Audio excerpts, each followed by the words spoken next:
ఖమ్మం జిల్లా మదిర నియోజకవర్గ పరిధిలోని చింతకాని మండలంలో పలు అభివృద్ధి పనులకు శంకుస్థాపన చేశారు డిప్యూటీ సీఎం భట్టి విక్రమార్క. 17 కోట్ల రూపాయల అంచనా వ్యయంతో చేపట్టిన బీటీ రోడ్లు, సీసీ రోడ్ల నిర్మాణ పనులను, ఇతర మౌలిక సదుపాయాల పనులను ప్రారంభించారు.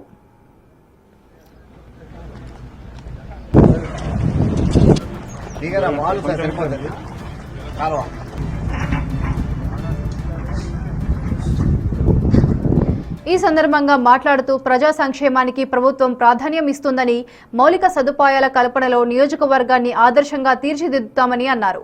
రవాణా సౌకర్యాల మెరుగుదలకు పెద్దపీట వేయడంతో పాటు పలు కాలనీల్లో అంతర్గత రహదారుల అభివృద్ధికి ప్రత్యేక నిధులు కేటాయిస్తామని హామీ ఇచ్చారు.